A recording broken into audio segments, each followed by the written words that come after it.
Buenos días a todos y a todas. Soy Alexandra Martí, profesora de francés en la Universidad de Alicante. Mi comunicación se titula Representación del espacio y de la temporalidad en Arráncame la vida de Ángeles Mastretta y su adaptación cinematográfica. Al evocar ciudades, eventos históricos o personajes que podrían haber existido o que existieron, Ángeles Mastretta nos da, a través de su narradora, Catalina, un efecto de verosimilitud y hace que el lector lo acepte como real. En la película de Roberto Schneider, todo lo narrado en la novela, lugares, hechos, personajes, se hace visible gracias a las imágenes.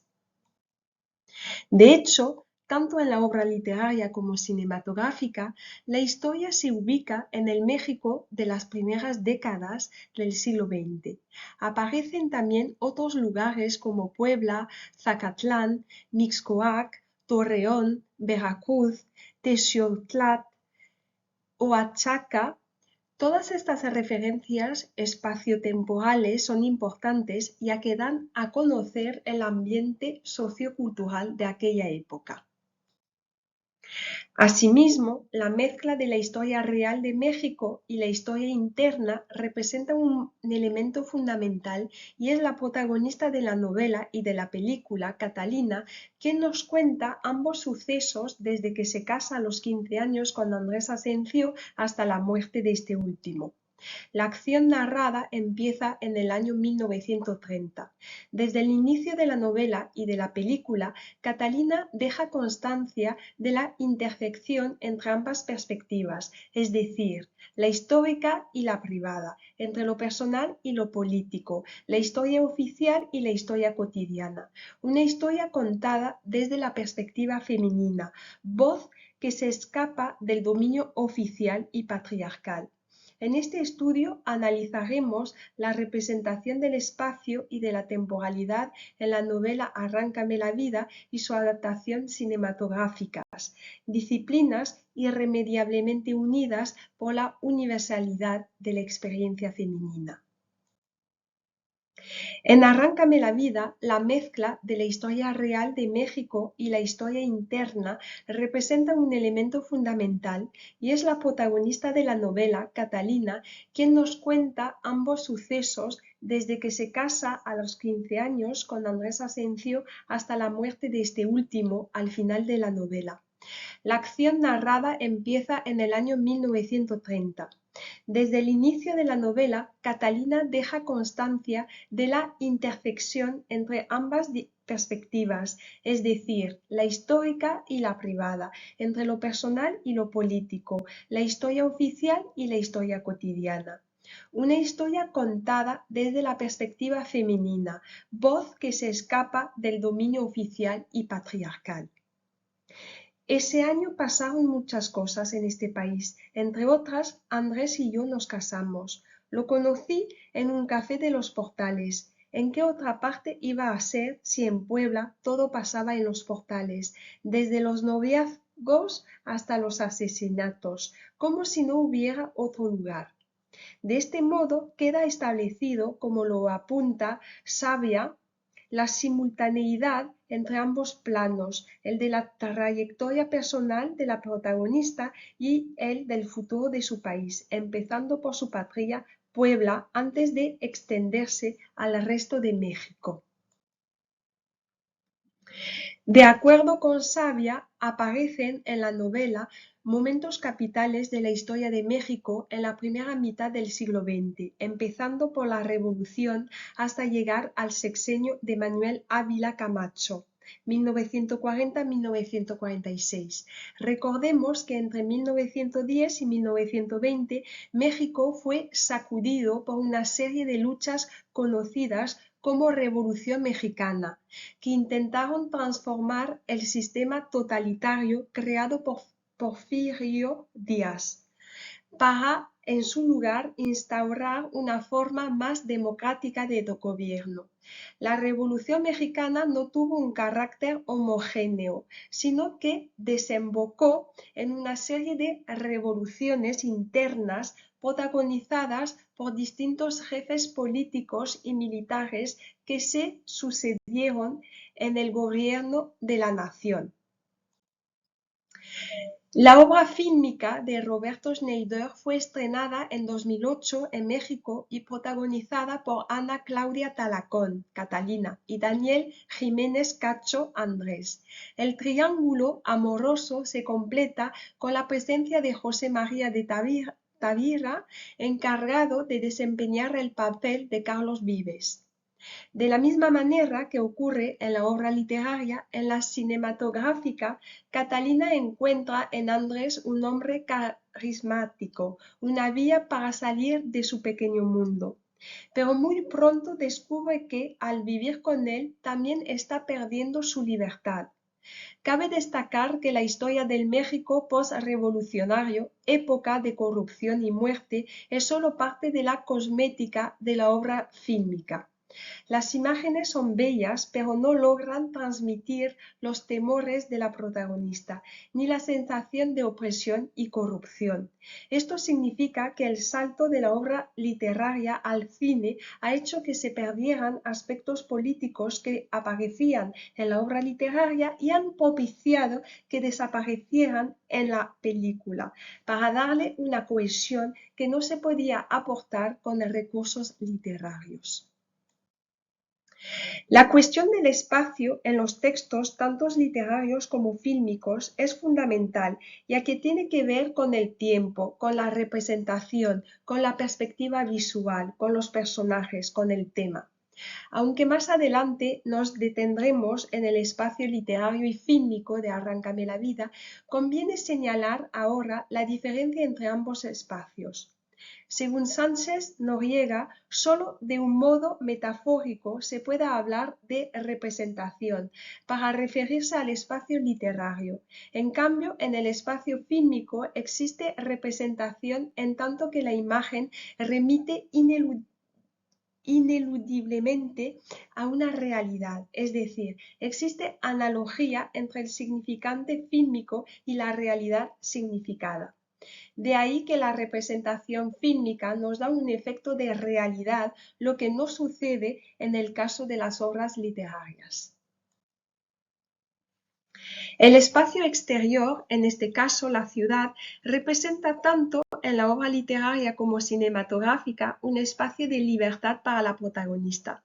Este nuevo ámbito la conduce al Teatro de Bellas Artes, donde encuentra a Carlos Vives, el director de orquesta que será el gran amor de su vida. Más tarde, Andrés le comprará el edificio Sanborn, demostrando así la extensión de su poder sobre los espacios ajenos. Aunque Catalina lo acepta, Carlos le advierte que en esta ciudad hay pocos que no se sientan dueños de esta casa. Usted puede tener los papeles, pero mientras cualquiera pueda entrar ahí y sentarse a tomar café, la casa de los azulejos es de todo el mundo.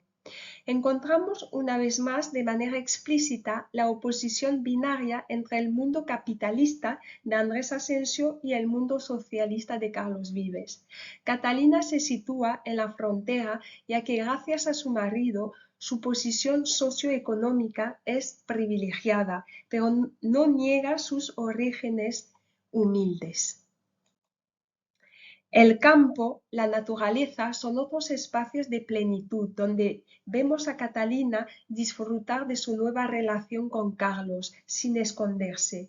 Nadie me vería dentro del Chrysler enorme, escondida en el piso para salir de la ciudad y sus calles llenas de mirones. Después venía el campo y ahí no se metían con uno. El mar representa también un espacio privilegiado, ya que aparece de manera recurrente tanto en la obra literaria como fílmica, sobre todo como símbolo de evasión y de necesidad sexual. Yo me quedaba pensando en el mar, quise ver el mar y cerré los ojos. No obstante, si bien es cierto que al principio de la novela y película el mar sirve de pretexto a Andrés para hacer suya a Catalina, no es menos cierto que sin ese deseo de conocer el mar, Catalina no hubiera ligado con su propia identidad. En efecto, Catalina se hizo mujer en el mar y desde entonces el centro de su vida girará en torno al sexo. Disfrutará de sus placeres, acudiendo primero al barrio de la Luz, donde la gitana le enseñará a sentir. Una tarde fui a ver a la gitana que vivía por el barrio de la Luz. Como podemos advertir, el barrio de la Luz simboliza un espacio de iluminación que significa para Catalina comprender el sentido de ser mujer. Al final de la novela, la queja de Andrés: me molesta el mar, no se calla nunca, parece mujer, revela el poder de este espacio con su habla incesante, espacio inmenso que esconde, al igual que la mujer, millones de secretos. Finalmente, Catalina acaba su narración tanto en la novela como en la película en otro espacio, símbolo de su libertad, la tumba de Andrés en su pueblo natal de Zacatlán. Ahí afirma su control completo sobre su propio espacio. Así era Zacatlán, siempre llovía, pero a mí ya no me importó que lloviera en ese pueblo, era mi última visita. Como vamos a ver a continuación, el espacio está estrechamente vinculado a otro elemento fundamental, el tiempo.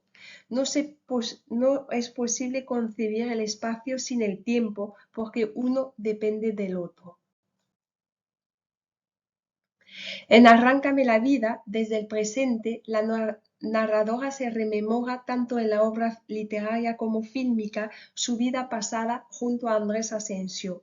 En un libro de 238 páginas, una película de 120 minutos, Catalina resume lo que vivió durante 10 años.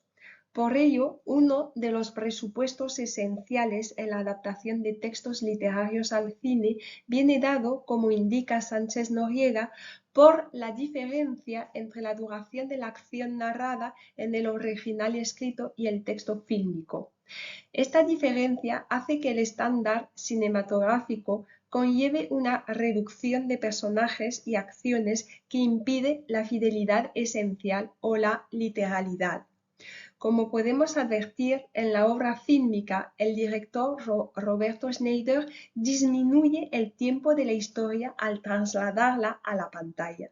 Es un recurso que sirve para que la acción y el contenido de la historia sean más condensados, lo que da una impresión de tensión que subraya al mismo tiempo el conflicto entre Catalina y Andrés. Por tanto, a diferencia de la película, en la novela el tiempo de la historia resulta más lento y, consecuentemente, no se siente la misma tensión que la que se destaca en la película.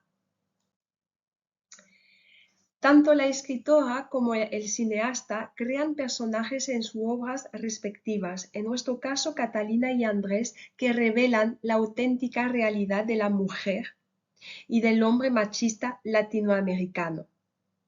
Catalina representa la voz femenina que denuncia la opresión y la subordinación.